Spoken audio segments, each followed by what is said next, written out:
道林·格雷的画像。奥斯卡·王尔德。第3章。第二天中午12点半，亨利·沃顿正在街上走，要去拜访他的叔叔费默。费默是个好人，一个人住，虽然有点粗鲁，但是大家都说他很自私，因为他没有从别人那里得到什么好处。但是社会觉得他很好，因为他养活了那些让他高兴的人。他的父亲以前在西班牙工作，但是因为没有得到去法国工作的机会，所以就放弃了。他觉得自己可以做那个工作，因为他的家庭、懒惰和好的英语。他的儿子也辞职了，大家觉得他有点傻。几个月后，他得到了一个头衔，开始研究怎么不用工作也能得到钱。他在城里有2栋房子，但是为了不麻烦，他喜欢住在酒店，而且常常在俱乐部吃饭。他稍微管一下他在米德兰兹的煤矿，说有煤矿可以让大家在家里用木柴。在政治上，他是个托利党人，除非托利党人当权，否则他会骂他们是坏人。他是管家的英雄，管家会欺负他。他也是亲戚的噩梦，他也会欺负他们。只有英国才能有他这样的人。他总是说这个国家要完了。他的想法很老，但是他的偏见有很多好的地方。当亨利走进房间时，他发现他的叔叔穿着一件旧衣服，坐着抽着雪茄，对着一份报纸说话。你好，哈里，老绅士说，你这么早就来这里做什么？我以为你们年轻人从来不在2点之前起床，也不在5点之前出现。我保证，我只是因为想你，乔治叔叔。我需要你帮我个忙。我想是钱吧。费默皱着眉头说，好吧，坐下来说是什么事。现在的年轻人觉得钱就是一切。是可知的。亨利咕哝着，整理了一下衣服。当他们老了的时候，他们就会发现是真的。但是我不需要钱。只有那些付账单的人才需要钱，乔治叔叔，而我从来不付我的账单。我可以靠信用生活得很好，而且我总是和供应商打交道，所以他们从来不打扰我。我想要的是信息，当然不是有用的信息，而是没用的信息。好吧，我可以告诉你英国的书里有什么，哈里，虽然现在那些人写的都是废话。当我在政府工作的时候，事情要好得多。但我听说他们现在是通过考试进去的，还能指望什么呢？考试，我告诉你，都是假的。一个绅士知道他需要知道的东西，而对于那些不是绅士的人来说，所有的知识都是有害的。多里安·格雷不在书里。乔治叔叔，亨利懒洋洋地说。多里安·格雷，他是谁？费默皱着眉头问道。这就是我来找你了解的，乔治叔叔，或者说，我知道他是谁。他是凯尔索最小的孙子，他的母亲是德弗罗家族的人，玛格丽特·德弗罗。我想让你告诉我关于他母亲的事。他是什么样的人？他嫁给了谁？你认识你那个时代几乎所有的人，所以你可能认识他。我现在对格雷很感兴趣。我刚认识他。凯尔索的孙子。老绅士重复道，凯尔索的孙子。当然，我非常了解他的母亲。我想我参加过他的洗礼。她是一位非常美丽的年轻女子，玛格丽特·德弗罗。她让所有的男人都为她喜欢她。她和一个没钱的年轻人结婚了。一个没名的人，是的，先生，一个军人。当然，我记得一切，就像发生在昨天一样。可怜的男孩在结婚几个月后就去世了。这件事有一个很坏的故事。据说凯尔索花钱请了一个人，让他侮辱他的女婿。他付钱给他。是的，先生，他付钱给他让他这么做，然后那个人杀了他。这件事被掩盖了，但是凯尔索有一段时间只能在俱乐部里吃饭。据说他把他的女儿带了回来。他再也没有和他说话，这是一件坏事。那个年轻女子也在1年后去世了，所以他留下了一个儿子。我忘了这件事了。那个男孩怎么样？如果他长得像他的母亲，那他一定是个英俊的年轻人。他非常英俊。亨利同意道。我希望他能遇到好人。老头继续说道，如果凯尔索为他做了他应该做的事情，他应该有很多钱。他的母亲也有一笔钱。他祖父不喜欢凯尔索，认为他很小气。他也是。有一次我还在西班牙的时候，他来了。说实话，他让我感到很尴尬。女王过去常常问我关于那个总是因为钱和车夫吵架的英国贵族，这成了一个笑话。我1个月都不敢去见他。我希望他能对他孙子好一点。我不知道，亨利回答道。我想那个男孩会很富有。他还没有到年龄。我知道塞尔比是他的，他告诉我的。而且他的母亲非常漂亮嘛。玛格丽特·德弗罗是我见过的最美丽的女人之一。哈里，我永远也无法理解她为什么要那样做。她可以嫁给任何她选择的人。卡林顿很喜欢她，但她是个浪漫的人。那个家族的所有女人都是如此。男人没什么用，但是那些女人太好了。卡林顿跪着向她求婚，他亲口告诉我的。他嘲笑了她，而在那个时代，没有一个女人不喜欢他。对了，哈里，说到结婚，你父亲告诉我达特姆尔想娶一个美国女人是怎么回事？难道英国的年轻女子不够好吗？现在娶美国女人很流行，乔治叔叔。我会在全世界面前保护英国女人。哈里，费莫用拳头敲了一下桌子说道，钱都在美国女人那里。我听说他们坚持不了多久。他的叔叔嘟囔道，订婚会耗尽他们的精力，但这是关键，他们会抓住机会。我怀疑达特穆尔有没有机会。他们的家庭是谁？老绅士嘟囔道，如果他们有家庭的话。亨利摇了摇头。美国年轻女子在隐藏他们的父母方面，和英国女人在隐藏他们的过去方面一样厉害。他说着准备离开。我想他们是卖猪肉的。我希望如此，乔治叔叔，为了达特穆尔好。我听说卖猪肉是美国最赚钱的行业之一，仅次于政治。她漂亮吗？她表现得好像她很漂亮。大多数美国女人都这样，这是他们的秘密。为什么那些美国女人不留在他们的国家？他们总是说那是女人的天堂。确实是，这就是为什么，像夏娃一样，他们如此渴望离开那里。亨利说，再见，乔治叔叔。如果我再待下去，午饭就要迟到了。谢谢你给我需要的信息。我喜欢了解我新朋友的一切，而不喜欢了解老朋友的任何事情。你打算在哪里吃午饭，哈里？在阿加莎姨妈家。我让她邀请我和格雷，她是她最新的朋友。告诉你的阿加莎姨妈，哈里，不要再用她的电话来烦我了，我已经厌倦了。这位好女人认为我除了给她钱之外，没有更好的事情可做了。好的，乔治叔叔，我会告诉她的，但这不会有什么用。慈善人士失去了对人的感觉，这是他们最明显的特点。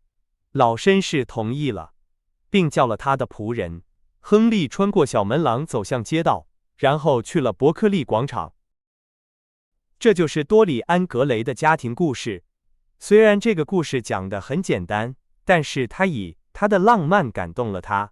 一个美丽的女人为了爱情冒险，几周的幸福被一件可怕的罪行扼杀，几个月的痛苦，然后一个孩子出生，母亲去世了，孩子被留在孤独和一个老人的身边。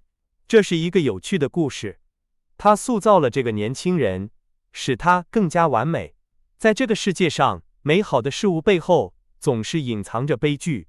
大地努力孕育出最谦卑的花朵。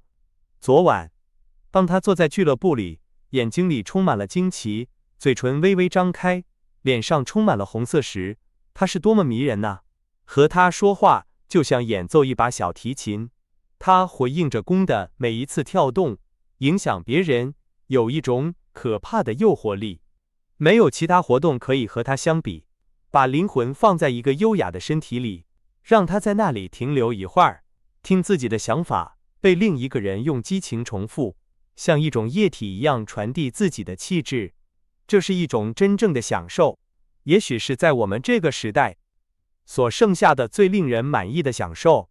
而且，这个男孩是一个宏伟的标本，他是在工作室里认识的，或者说，他可以被塑造成一个宏伟的标本。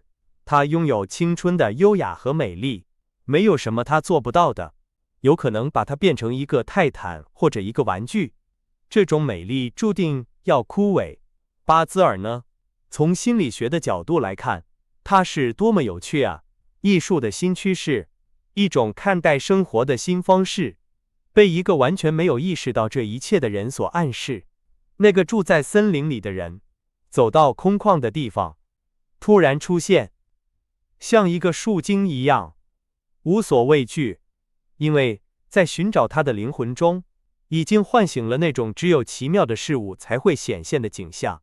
事物的简单形式和模型，可以说变得精致了，并获得了一种象征价值，仿佛它们本身就是某种更完美的形式的模型，它们的阴影使之成为现实。一切都是多么奇怪啊！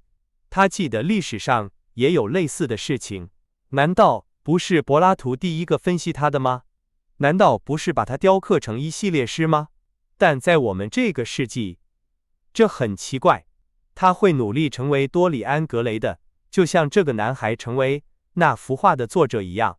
他会努力控制他，他已经做了一半了。他会拥有那个灵魂。这个爱情和死亡之子有一种迷人的东西。他停了下来，看着那些房子。他意识到他已经走过了他姨妈的房子，于是他笑了笑，然后回到了自己的脚步。当他走进大厅时，管家告诉他，他们已经坐在餐桌旁了。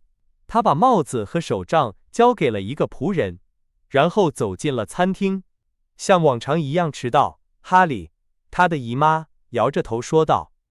他编了一个借口，坐在他旁边，环顾四周，看看吃饭的人。多里安害羞地从桌子的另一边向他看，脸颊红了。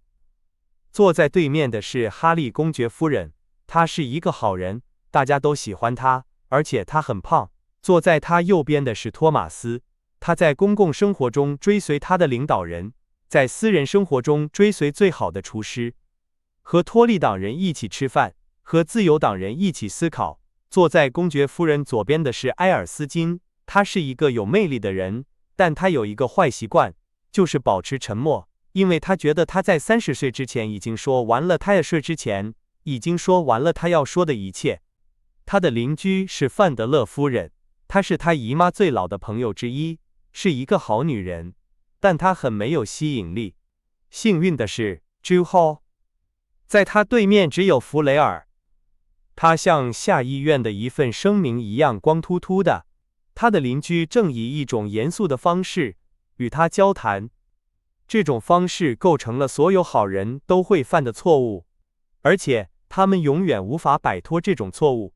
我们正在谈论达特穆尔·亨利，公爵夫人说，你认为他真的会娶那个年轻女子吗？我认为他已经决定向她求婚了，公爵夫人。太可怕了！阿加莎惊呼道，真的应该有人阻止。我知道，他的父亲有一家店。托马斯不屑一顾地说，我的叔叔说了猪肉。托马斯爵士，美国店？什么是美国店？公爵夫人惊讶地举起他的手。美国小说，亨利回答道，给自己倒了一些鹌鹑。公爵夫人似乎感到困惑。别理他，亲爱的，阿加莎低声说道，他从来不说真话。当美洲被发现时，托马斯说道，并开始说一些细节，就像所有试图说完一个话题的人一样，他最终让大家不高兴。公爵夫人叹了口气，打断了他。我真希望他们从来没有发现他。他惊呼道：“真的，我们年轻的女子现在没有任何机会，这完全是不公平的。也许美洲还没有被发现。”埃尔斯金说：“就我而言，我会说他只是被探测到了。我已经见过一些他的人了。”公爵夫人含糊地回答道：“我必须承认，他们中的大多数都非常漂亮，而且他们穿的也很好。他们所有的衣服都在巴黎买。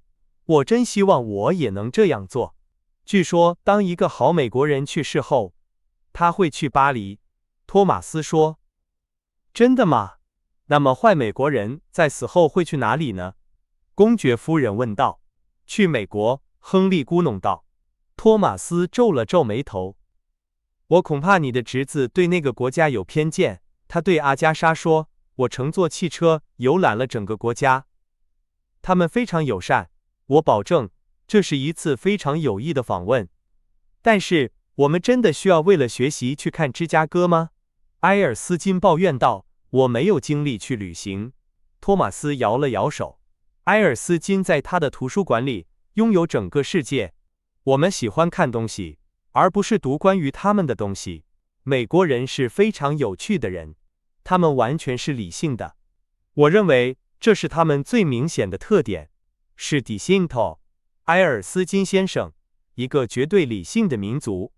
我保证，美国人不会做傻事。太可怕了！亨利惊呼道：“我可以忍受野蛮的力量，但我无法忍受野蛮的理性。这对智力来说是一种打击。”“我不明白你。”托马斯红着脸说。“我明白，亨利。”埃尔斯金微笑着咕哝道：“悖论作为一条道路很好。”准男爵回答道：“那是一个悖论吗？”埃尔斯金问道。“我不这么认为。”“也许是吧。悖论之路是真理之路。为了检验现实，有必要在钢丝上看到它。当真理杂耍时，我们才能判断它们。”“天哪！”阿加莎说，“你们男人怎么争论啊？我确信我永远也听不懂你们在说什么。哈利，我对你非常失望。你为什么要说服我们亲爱的多里安放弃东区？我保证，他的帮助将是无价的。他们会喜欢听他演奏的。我想让他为我演奏。”亨利笑着说。当他看向桌子的另一端时，他看到了多里安，但是在怀特查佩尔，他们太不幸了。阿加莎坚持道：“我可以同情一切，除了痛苦。”亨利耸了耸肩说：“我无法同情他，他太丑陋、太可怕和太痛苦了。现代人对痛苦的理解有一种病态。